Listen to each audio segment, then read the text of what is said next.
Bien, ma chère sœur Hélène Johnson Sirleaf, cher président de notre Union africaine, la conférence des chefs d'État, cher doyen Alpha Condé, président de ex-président de la FEANF,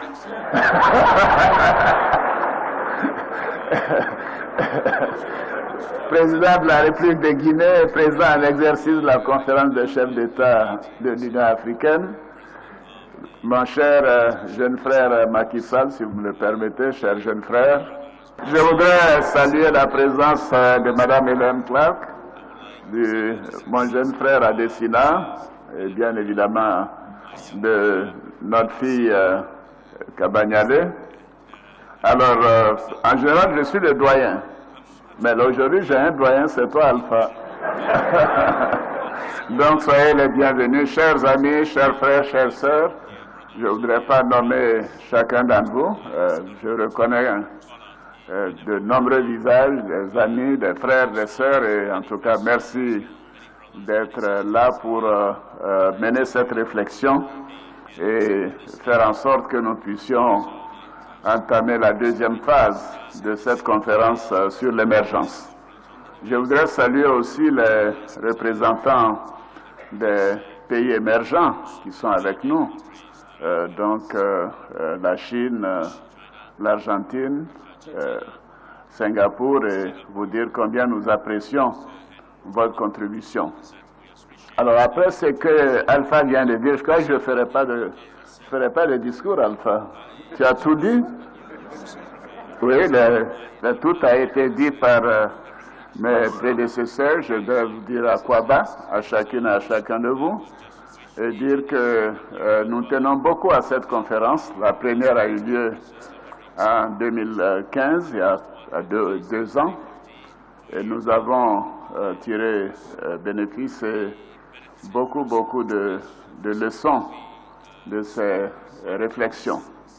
Cette deuxième conférence est la phase qui doit nous permettre d'aller encore plus loin vers la mise en œuvre des recommandations de la première conférence.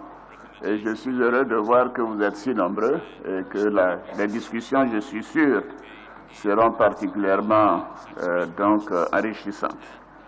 Je ne ferai pas de discours parce que, en écoutant les déclarations faites tout à l'heure par le président de la Banque africaine de développement, l'administrateur pour le PNUD, notamment toutes les questions liées à l'évolution de l'émergence ont été évoquées.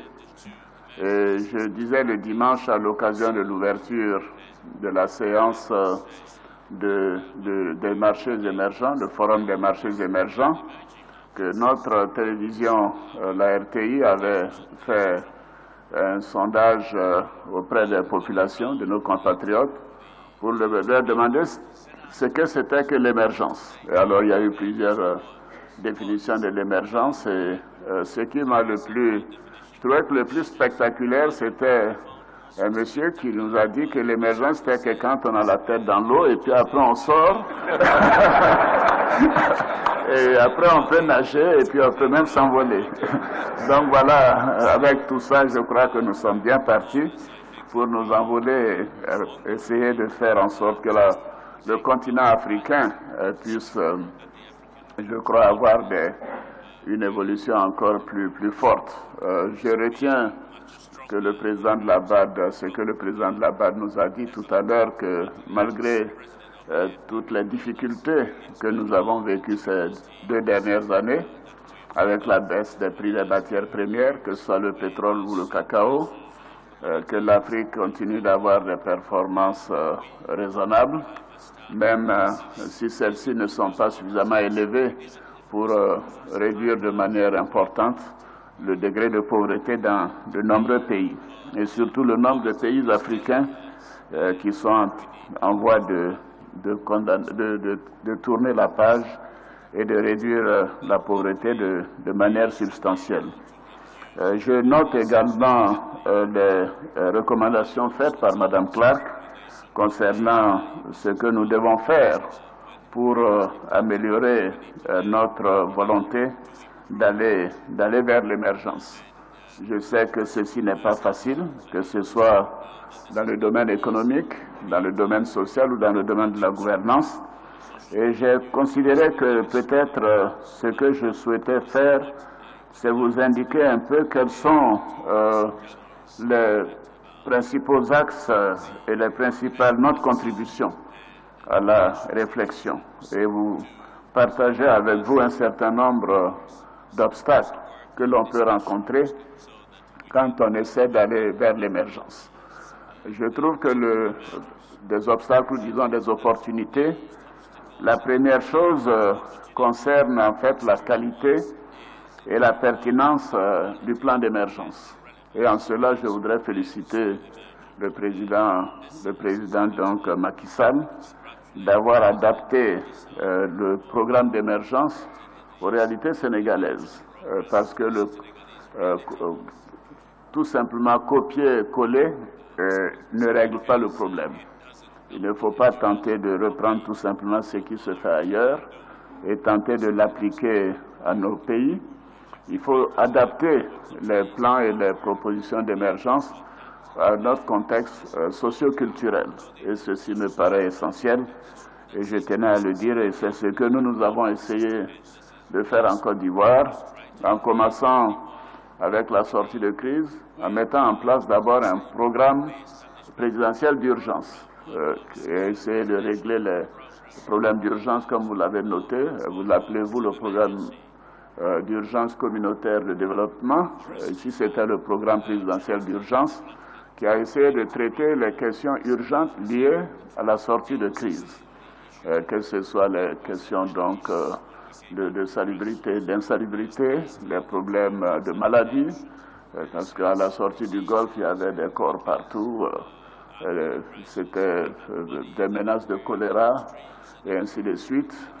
Et évidemment, les universités étaient fermées depuis longtemps. Il n'y avait pas suffisamment d'eau potable, des coupures d'électricité, et ainsi de suite. Et donc, tous ces problèmes ont été pris à bras le corps, et je voudrais profiter de la présence du gouvernement pour féliciter le gouvernement qui a fait un excellent travail au cours de toutes ces années. Donc, la question de l'adaptation à ce qui ressort comme objectif est important.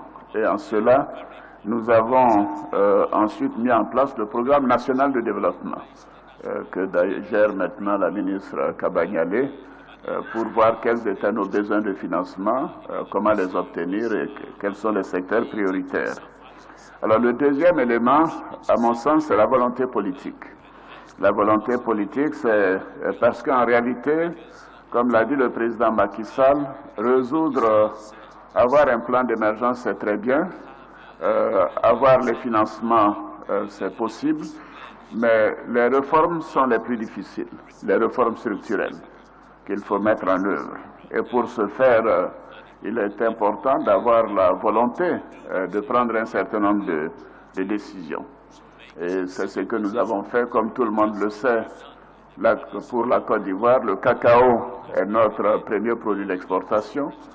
Et quand nous sommes arrivés aux affaires, il y avait plusieurs caisses qui s'occupaient donc de la commercialisation du cacao. Je ne dirais pas plus. Mais la difficulté, c'est que le paysan qui produit le cacao obtenait pratiquement 40 à 50, même pas 30 à 40% du prix mondial. Donc nous avons procédé à une réforme de cette caisse, de ces nombreuses caisses, pour avoir juste une seule caisse qui traite du café et du cacao. Et à partir de là, nous avons également décidé de faire en sorte que le paysan, le planteur, reçoive au minimum 60% du prix international. C'est-à-dire si le prix international est de 1000 francs CFA, équivalent, puisque c'est coté plutôt en livres sterling sur les marchés de Londres, que si le prix international est de 1000 francs, le paysan obtiendrait 600 francs. Et au départ, en 2010-2011, selon nos statistiques, les paysans avaient reçu moins de 450 francs CFA le kilogramme. Et avec cette réforme, nous avons pu passer le prix aux producteurs d'abord à 750, ensuite à 800, à 900, à 1000 et aujourd'hui à 1100 francs. Et par conséquent, c'est dire que les réformes peuvent être positives, mais elles peuvent être également négatives parce qu'elles peuvent avoir un impact difficile, je voudrais dire, plutôt que de dire qu'elles sont négatives. Les réformes sont toujours positives. Qu'est-ce qui se passe avec la production? D'ailleurs, je dois dire, je regrette d'avoir donné du cacao Mercedes à Alpha parce qu'il y a surproduction de cacao aujourd'hui. Et la production de cacao que nous estimons à 1 200 000 tonnes pour cette campagne est littéralement à 1 500 000 tonnes. Et avec la spéculation sur les marchés internationaux, les prix qui ont été fixés pour le paysan